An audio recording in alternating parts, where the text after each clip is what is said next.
저는 젊을 때 되게 못생겼다는 요즘은 좀 약간 좀 어쨌든 오늘 이렇게 같이 예배 드리게 돼서 감사합니다. 우리 현수 지금 고3이잖아요. 가장 중요한 때를 지금 보내고 있는 거예요. 어제 보니까 우리 김예지 전사님이 탄 그게 스타크 100km 달렸는데 두려워하는 게 아니라 다들 구원하심 있어가지고 100km짜리 스타크를 아주 기쁨으로 달려오는 것 같습니다.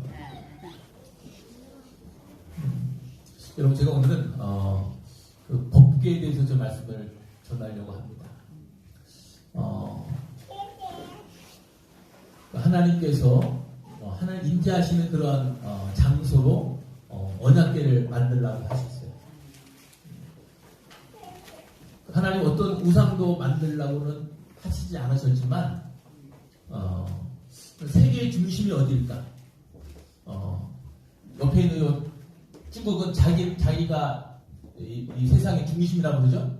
그 이름을 중국이라고 한 거예요. 자기 내가 나라의 모든 것 중심이다.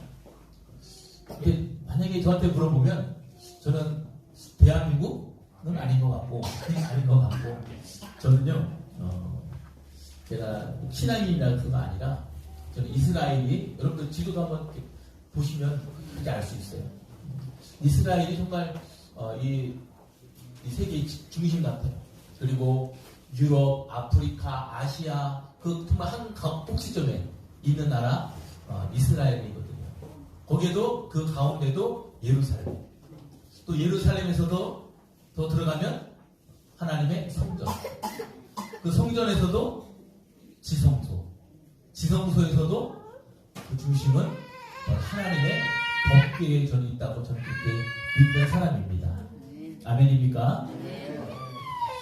하나님 그렇게 그러니까 지성소 안에서도 법궤 안에서도 그 법궤 안에 들어있는 것.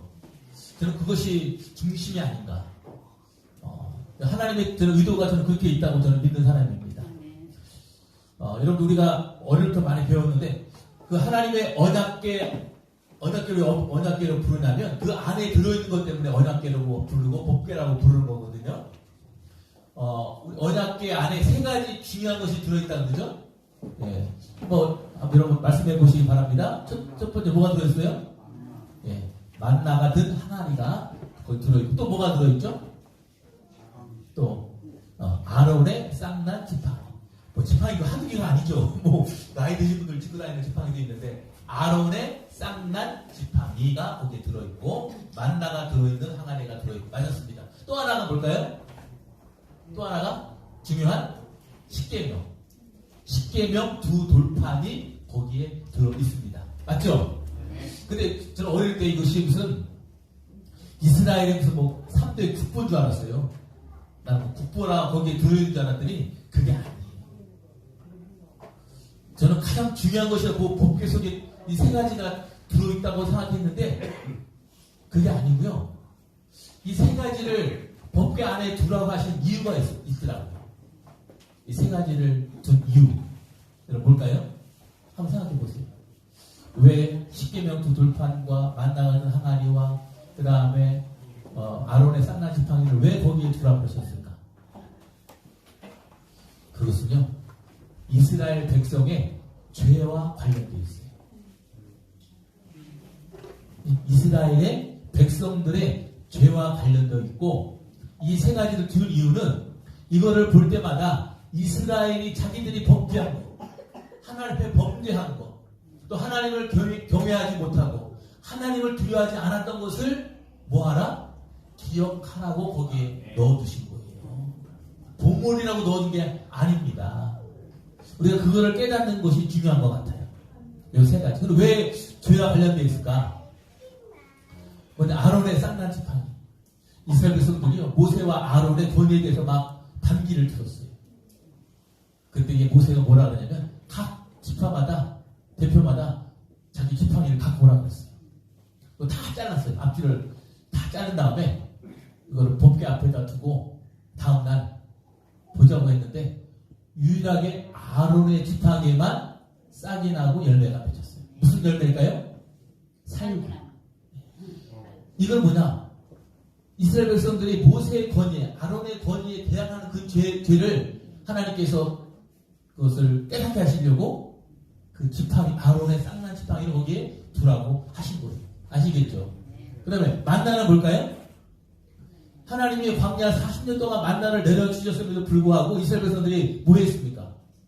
원망하고 불평했어요. 그것 때문에 얼마나 많은 사람들이 죽었는지 모릅니다. 그러니까 이 만나를 볼 때마다 원망하고 불평하지 말고 하나님 앞에 감사하는 얘기. 하나님 이런 양식을 주신 것에 대해서 경외하고 감사하는 그런 마음을 기억하라고 만나를 거기에 넣으라고 하신 거예요. 십계명은 왜 넣으라고 하셨을까요? 모세가 십계명을 받아서 40일 동안 시내산에 갔다가 돌판을 십계명을 가지고 내려오는데 이스라엘 백성들이 어떤 일이 일어나고 있었습니까? 그 채를 그 사이를 못 찾고 야 우리 인도한 신이 없나 보다 그래가지고 막 그걸 막 걷어다가 그걸 뭘 만들었어요? 금송아지 우상. 금송아지 말로 이것이 우리를 인도하는 하나님이다 이렇게 하면서 금송아지 우상을 만든 거예요. 그러니까 이 모세가 너무나도 분이 나고 화가 나서 그 돌판을 깨뜨리고 하나님 다시 그 두 돌판을 다시 새겨주셨어요. 그리고 나서 그것을 그 언약궤 안에다가 넣게 하신 것입니다. 아시겠죠? 그래서 보물로 넣으라고 하신 것이 아니라 정말로 하나님을 경외하고 두려워하는 마음으로 하나님의 법궤를 대하라. 그런 마음에 그런 하나님의 뜻이 바로 하나님의 언약궤 안에 들어있는 거예요. 그러니까 이 언약궤는 하나님의 임재입니다. 하나님의 임재. 그래서 이 이스라엘 백성들이 광야에서 다닐 때도 하나님의 언약궤가 움직이면 모든 이스라엘 백성들이 움직이는 거예요. 그러니까 우리는요 좀 생각을 달리 해야 돼요. 우리는 이스라엘 백성들이 움직이니까 언약궤가 따라 움직였다. 앞뒤가 주인과 주인공이 바뀌면 안 되는 거예요. 하나님의 법궤가 움직여야 이스라엘 백성들이 움직이는 거예요. 근데 선생님, 어떻게 하나님의 법궤가 움직이지? 이 전례라든가 이런 내려오는 말씀에 보면요, 하나님의 언약궤에는 특별한 능력이 있어요. 하나 특별한 능력이 있어요. 그 중에 하나 뭐냐면 법궤는 어떻게 옮기라고 되어 있죠? 어깨에 메고, 그죠? 그러면 어깨에 메고 막 힘들잖아요. 얼마나 힘들었으면 다윗이 어깨에 메고 오지 않고 어떻게 하다가 우사가 그 법궤를 떨어져 만졌다가 죽습니까? 쇠수레에다가 멋있게 막 의전을 막 갖춰가지고 했는데 하나님은 그런 의도가 아니었어요. 하나님의 법궤는 하나님 구별된 사람, 하나님의 구별된 고아 자손을 통해서만 어깨에 매도록 하나님께 만드신 거다. 그게 하나님의 법이잖아요. 우리 성도들은 뭐야? 하나님의 법대로 사는 사람이 우리 성도잖아요. 그러니까 다윗도 하나님의 법대로 해야 되는 거예요. 근데 하나님의 법이 아니라 자기의 어떤 생각과 멋있게 하려다 보니까 그 법궤를 메고 가다가 갑자기 그 축제가 뭘로 변했습니까? 갑자기 장례식이 되고 모든 것이 다 망쳐버렸잖아요. 여러분 이 법궤는요 어깨에 맸는데 아주 신기한 일이 있었어요. 정말 하나님이 그 법궤에 임재했을 때는요 법궤가 스스로 붕붕 떠올랐대요. 믿거나 말거나. 저는 그걸 믿어요. 저는. 왜냐하면 법궤 스스로 움직였어요. 저는 그렇게 믿는 사람이에요. 저는 하나님의 언약궤를 그런 능력이 있다고 저는 믿는 사람입니다. 여러분 믿거나 말거나 저는 믿어요. 그 정말로 어깨를 메고 정말 하나님의 뜻대로 온전히 맸을 때는 법궤가 움직이는 거예요. 법궤가 사람이 드는 게 아니에요. 그러니까 이 메고 오라고 하니까 사람이 막 이걸 힘들게 낑낑 메고 갔다. 그게 저는 아니라고 믿는 사람 중에 하나입니다. 여러분들 그렇게 한번 들어가서 한번 생각을 좀 해보시기 바랍니다. 아시겠죠? 그렇다고 무슨 뭐 법궤가 무슨 우상같이 뭐 특별한 어떤 것이 아니라 거기에 하나님과 임재하고 이스라엘 백성들이 그 뜻대로 움직였을 때는 거기에 하나님의 임재가 나타나는 거예요. 그러니까 메어도 무겁지가 않은 거예요. 아시겠죠? 베세메스 이제 그 블레셋에서 베세메스로 그 가는 그 법궤가 있습니다. 새수레에 타고 가는데 여러분들 이 하나님의 법궤가 처음에 블레셋에게 빼앗겼지 않습니까? 빼앗겼을 때 우리가 이 말 자체도 틀린 거예요. 하나님의 궤는요 빼앗길 수가 없는 거예요. 그렇죠? 어떻게 온 우주 만물의 주인이신 하나님이 그 임재하신 그 상징인 언젠가 막 빼앗깁니까? 빼앗긴 게 아니라 잠시 하나님의 영광이 떠난 거예요. 이가 보시라 그래가지고 하나님의 영광이 떠난 사건이었어요. 그러니까 아무것도 아닌 것이 된 거예요. 사실 아무것도 아닌 건 아니지만 우리 그것을 막 다곤 신상에 두었더니 막 다곤 그 다음날에 가보니까 다곤 신상에 막 목이 떨어지고 팔다리가 잘라지고 막 경배하고 막 이런 사건들이 일어났어요. 그건 뭐냐면 하나님의 영광이 더 중요하다는 얘기죠. 그리고 이제 그러니까 블레셋 사람들이 하도 안 되니까 이제 이걸 갖다가 다시 벳을 보내는데 거기 보니까 소가 그 수레를 끌고 가지 않습니까? 가는데 소가 가보지도 않은 길이잖아요. 그죠? 한 번도 가보지 않은 길인데 소가 어떻게 속에 보니까 똑바로 갔다고 성경에 나와 있어요. 이 말은 무슨 뜻이냐? 법궤가 인도한 거예요. 거기 그 수레를 이끈 암소가 그 수레를 이끈 것이 아니라 하나님의 법궤가 인도에 간 거예요. 그러니까 주체가 누구냐가 중요하다는 사실입니다. 아시겠죠? 그러니까 광야에서도 뭐가 움직이니까 이스라엘 백성도 움직였어요? 언약궤가 움직이면 이스라엘 백성들도 움직인 거예요. 또 하나님의 법궤가 들리니까 이것이 매국할 수가 있는 것이었고 베스메스로 갈 때에도 하나님의 법궤가 인도에 간 거예요. 암소가 인도에 간 것이 아닙니다. 저는 분명히 하나님의 법궤 안에는 그러한 저는 능력이 저는 있다고 저는 분명히 믿습니다. 말하자면 언약궤 스스로가 방향을 정하는 거예요. 스스로 언약궤가 방향을 정해서 갔다는 것을 알 수가 있습니다. 저는 이제 그 우사가 이렇게 만져가지고 가다 원래는 다윗이 자기 성으로 하나님의 법궤를 가지고 올라고 그랬는데 중간에 그런 일이 일어난 거예요. 그러니까 이 다윗이 두려운 거예요. 성경에 보면 두려웠다 그래요. 두려워서 들게 하지 않고 두려운 마음에 이 법궤를 어디로 보내냐면 바로 여기 오늘 본문에 나오는 오벳에돔. 이름이 뭐라고요? 오벳에돔. 아까 우리가 우리 박준일사 찬양할 때 야베스 찬양했지 않습니까? 저는 이 야베스도 참 복의 사람이지만 오벳에돔도 참 축복의 사람이다. 여러분 이 말씀을 꼭 기억하시기 바랍니다. 야베스들은 축복의 사람이지만 어찌 보면 저는 그보다 더 축복의 사람. 오벳에돔이 나오는 성경 구절 뒤에 보면 꼭 그 집과 그 온 집안이 다 복을 받았더라. 모든 소유가 복을 받았더라. 그런 말씀이 분명히 있어요, 여러분들. 그러니까 야베스뿐만 아니라 오히려 이 오벳에돔이 더 하나님의 놀라운 축복을 받은 사람이 바로 오벳에돔인 줄로 믿습니다. 여러분들에게 저는 그런 오벳에돔의 복이 있기를 원하는 마음에서 이 말씀을 전합니다.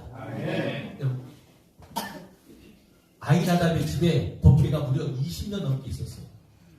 20년 넘게. 근데 그때는 하나님의 축복이 있다는 말씀이 있을까요? 없을까요? 없어요.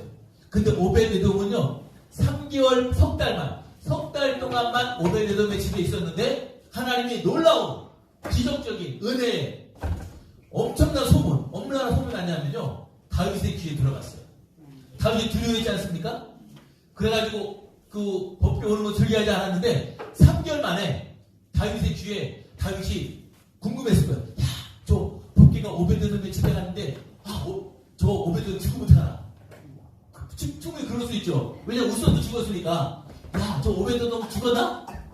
알고 봤더니 어떤 소문이 막 나요? 가자마자 하나님께서 그 오벳에돔의 집과 그 모든 소유에 복을 주셨다 하는 소문이 막 다윗의 귀에 막 들린 거예요. 그러니까 다윗이 어떻게 했습니까? 요즘같이 뭐 통신이 발달할 거 아니니까 3개월 만에 그 법궤를 다시 메고 오는 그런 계획을 가진 거예요. 제가 볼 때는요 더 오래 있을 수도 있었어요. 그런데 3개월 만에 다윗이 욕심을 낸 거예요. 욕심보다는 거룩한 욕심이죠. 이제는 됐다. 이제는 하나님의 말씀대로만 하면 복을 받는구나. 할렐루야. 하나님의 말씀대로만 하면 복을 받는구나.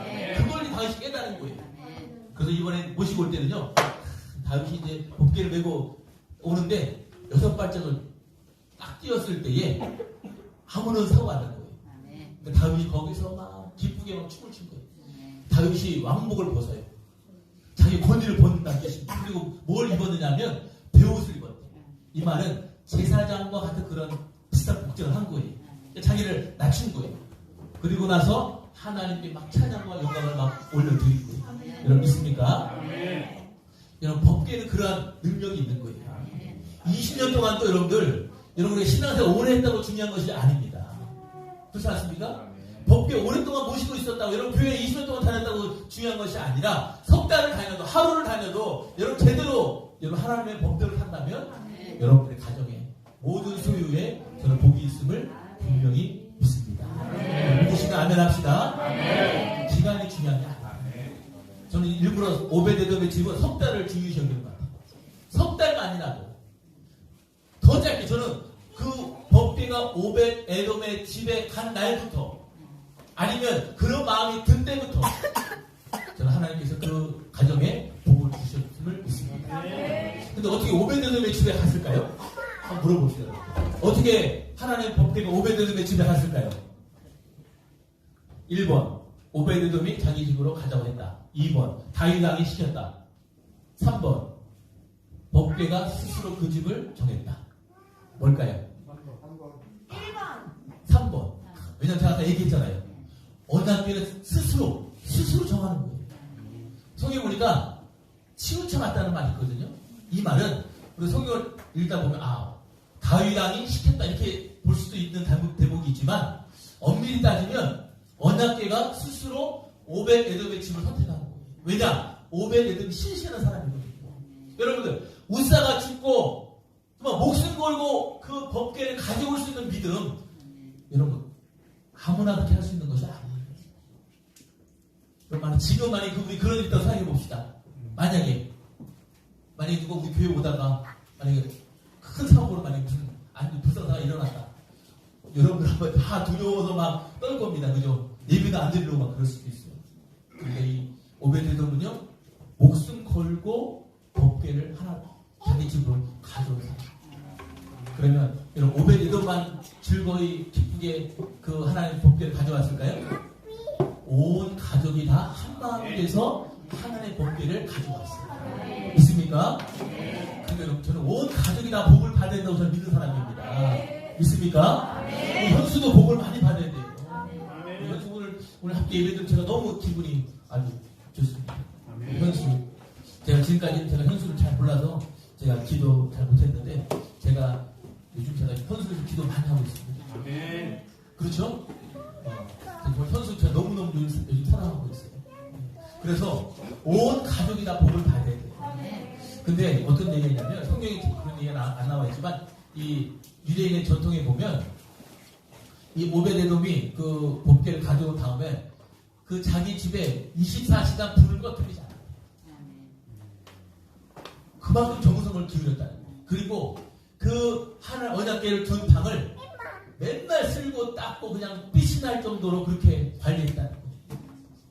복을 받을까요? 받지 않을까요? 그렇게 사모하고 그렇게 하나님을 경외하고 정성을 들이니까 하나님이 그 가정과 그 모든 소유와 권속에 하나님의 복을 주심을 믿습니다. 실제로 그런 복을 받았을까 안 받았을까요? 받았어요. 실제로 복을. 특별히 무슨 복을 받았느냐? 따라합시다. 자녀의 복. 무슨 복? 특별히 하나님께서 주신 복이 뭐냐면 바로 자녀의 복을 허락해 주신 줄로 믿습니다. 할렐루야. 자, 나중에 또 그 어디에 있는 제가 알려드리도록 그렇게 할게요. 이 오베데돔은 어떤 사람이냐? 다윗 왕을 부끄럽게 한 사람이에요. 오늘 제목이 나오죠? 다윗을 부끄럽게 한 사람. 누구라고요? 오베데돔. 여러분, 다윗 왕이 어떤 생각합니까? 엄청난 믿음의 사람이지 않습니까? 하나님이 정말 여디디야 아주 하나님 사랑하시는 그런 다윗임에도 불구하고 다윗이 부끄러워할 정도의 믿음을 가진 사람 누굽니까? 바로 오베데돔. 다윗도 두려워해서 가지고 오지 못했던 그 하나님의 법궤를 자원해서 감사함으로 자기 집으로 모시고 온 사람, 바로 오베데돔이었음을 여러분 깨닫기를 바랍니다. 아멘. 목숨 걸었어요. 제가 오베데돔 보니까요, 목숨 걸었어요. 아무도, 제사장들도 다윗도 어느 누구도 하나님의 법궤를 방치하고 내버려 둘 때에 그 법궤를 자기 집으로 가지고 온 사람, 그 사람이 바로 오벳에돔이었고 3개월 만에 놀라운 축복과 기적의 은혜가 있었음을 저는 분명히 믿습니다. 아멘. 그는 자기 집으로 오는 것을 최고의 영광과 최고의 축복으로 여긴 줄로 믿습니다. 아멘. 오늘 여기 본문에도 잘 나와 있습니다. 우리 역대상 13장 14장을 같이 한번 읽어보도록 하겠습니다. 14장 큰 소리로 읽어봅시다. 시작. 하나님의 괴가 오벳에돔의 집에서 그의 가족과 함께 석 달을 있으니라. 여호와께서 오벳에돔의 집과 그의 모든 소유에 복을 내리셨더라. 할렐루야. 여러분들 우리 남은 우리 2019년도 저는 한 달 내라도 아니면 오늘 이 시간부터라도 여러분들이 정말로 하나님을 경외하는 마음으로 하나님을 모시고 산다면 여러분의 가정이 그렇게 된다면 오늘부터라도 지금부터라도 저는 복이 되는 줄로 믿습니다. 믿으십니까? 그 오벳에돔의 복을 여러분 받으셔야 돼요. 죽기를 각오하고 그렇다고 죽었습니까? 아니에요. 사람들 얼마나 그 눈여겨 봤을까요? 우사도 죽었는데 저 집도 무슨 불상사가 일어났을까? 뭔 안전이 있을까? 막 쳐다봤을 거 아니에요. 그런데 오히려 역전이 일어납니다.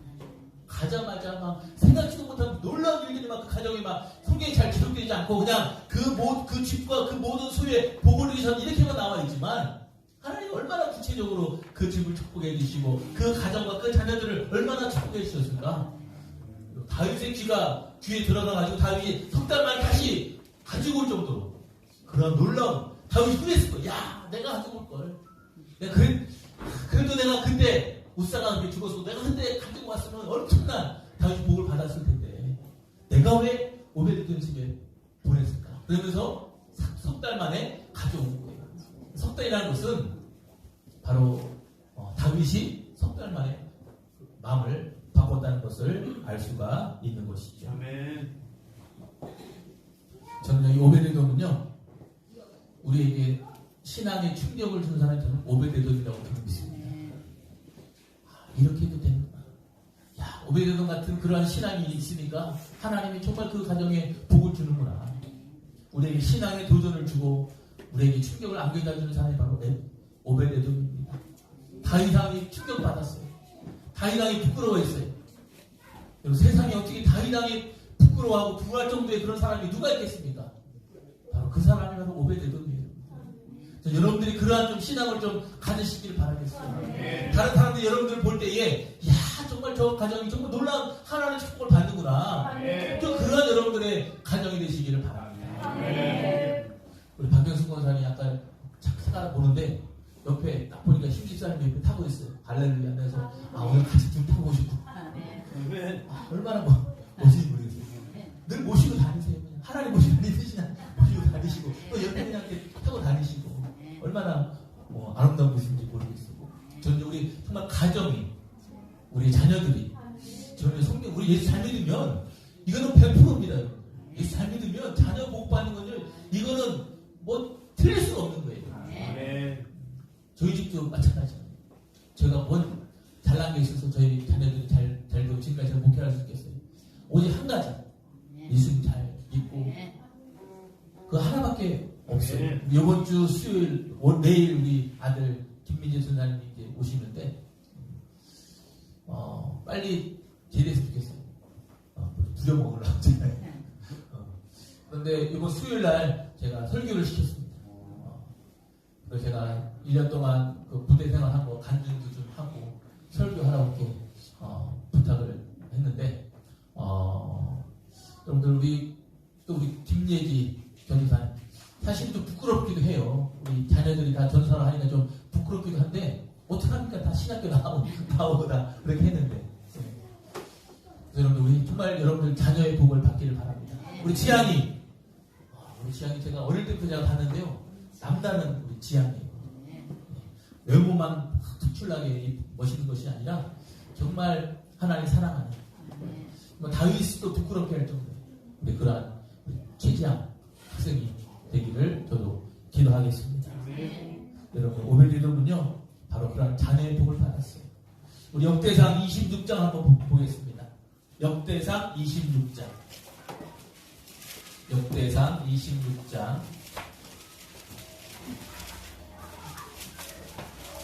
4절 구절 읽겠습니다. 역대상 26장 4절.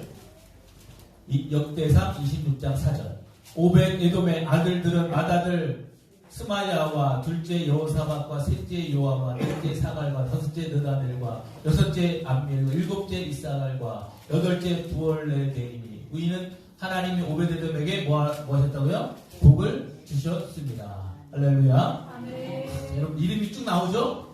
하나님이 그 자녀에게 복을 주셨다는 바로 증거입니다. 오벳 에돔에게 복을 주셨습니다. 그의 아들 스마야도 두 아들을 낳았으니 그들의 조상의 가문을 다스리는 자요 뭐라 했습니까? 큰 용사, 지도자고 다 용사들이 나왔다는 것이죠. 7절 스마의 아들들은 오드니와 르바엘과 오벳과 엘사밧이며 엘사밧의 형제 엘리후와 스마가는 능력이 있는 자이니 이는 다 오벳 에돔의 자손이라. 그들과 그의 아들들과 그 형제들은 다 능력이 있어 그 직무를 잘하는 자이니 오벳 에돔에 난 자가 몇 명이라고요? 62명이며 할렐루야. 이 말씀 꼭 기억하시기 바랍니다. 우리 한 복을 좀 받아봅시다. 복 받아내니까 무슨 갑자기 일확천금 얻는 그런 복이 아니에요. 제가 생각하는 복은요, 자녀의 복이에요. 저는 건강의 복 이런 것도 있고 물질의 복도 있고 다 그렇지만 제가 생각하는 하나님 말씀에 비춰볼 때의 복은 자녀의 복이에요. 제 말 동의하십니까? 저는 가장 성경에서 우리에게 주시는 복, 어떤 욕심 이런 게 아니라 정말 하나님께서 우리에게 확실하게 주신 복, 그리고 정말 하나님 복이라고 하신 거, 전 그것이 바로 가정의 복이고 바로 자녀의 복이라는 것을 저는 분명히 믿어요.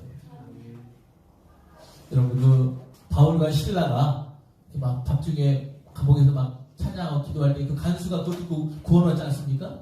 꼭 그런 하나님의 말씀 끝에 보면 그 모든 가정이 구원을 받고 침례를 받았다. 여러분들 예수님 대신에 그 골고다 십자가를 메고 간 요셉 성경에 보면 그 자손들이 복을 받았다는 내용이 성경에 다 기록되어져 있어요. 저는 여러분들 당대에도 복을 받으시고 특별히 여러분들의 자녀들에게 복이 임하기를 바랍니다. 이것은요 여러분 잘못된 것이 아니에요. 자녀가 예수 잘 믿어서 자녀가 복을 받는 것은요 이거 잘못된 것이 아니에요. 너무너무 당연한 거예요. 너무너무 당연한 거예요. 자녀들이 복을 받는 것은 너무너무 잘 되는 거예요. 대신에 그렇다고 다 잘 되느냐?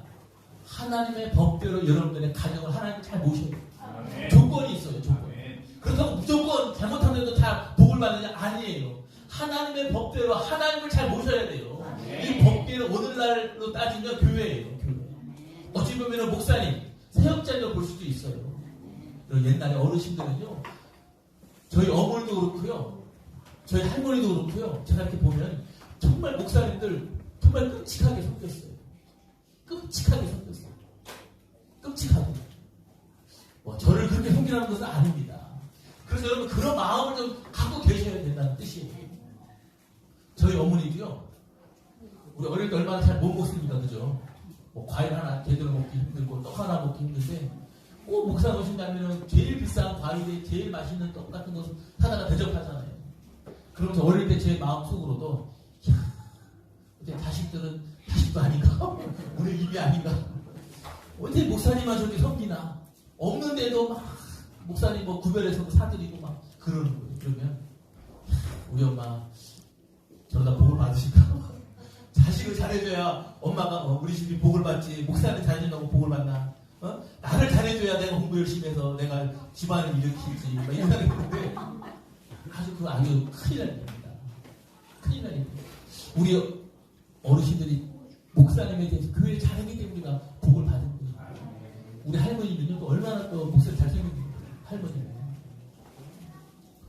여러분 우리가 세상적인 눈을 보면 저 잘못됐다 이렇게 생각할 수 있는데 그렇지 않습니다. 우리 하나님의 법궤를 하나님을 잘 모시는 가정이야말로 진짜 가정이 복을 받는 거예요. 저는 내복을 안 입거든요. 약간 자존심도 있고 저기까지 내복을 안 입어요. 한 번도 입은 적이 없어요. 그런데 우리 어제 우리 김평현 집사님이 만났는데 저보고 히트텍을 입어보라는 거예요. 처음에는 안 입는다고 막 그랬는데 사오셨더라고요. 위아래로 한 벌을 사오셨는데 제가 막 끝까지 입어보려고 합니다. 그렇게 자그마한 것이지만 목사님을 생각하고 섬기고 하는 그런 마음, 교회를 생각하고 교회를 섬기는 마음, 이거는 바로 오베데돔이 하나님의 법궤를 가져온 것과 마찬가지예요. 아시겠죠? 목사님은 훌륭해서 여러분들 저를 섬기라는 것이 아닙니다. 오해하지 마시기 바랍니다. 저는 섬김을 받는 것보다 저는 섬기는 걸 좋아하는 사람이에요. 그럼에도 불구하고 여러분들이 교회를 섬겨야 되고 목회자를 섬겨야 될 이유가 뭐냐? 여러분들의 집과 여러분의 모든 소유가 복을 받기 위해서. 분명히 성경에 나오지 않습니까? 또 역대상 25장에 분명히 나오잖아요. 그렇게 복을 받았다고. 여러분들이 그러한 여러분들 복을 받으시기를 주님의 이름으로 간절히 축복합니다. 교회를 잘 섬깁시다. 목회자를 잘 섬깁시다. 사랑으로 섬기라는 것이 아니에요. 하나님의 사랑으로 섬기면 여러분들에게 분명히 이것은 성경에 아주 그냥 확증된, 도증된 그런 복이 바로 자녀의 복이에요. 자손 대대로 그런 복을 받으시기를 주님으로 축원합니다.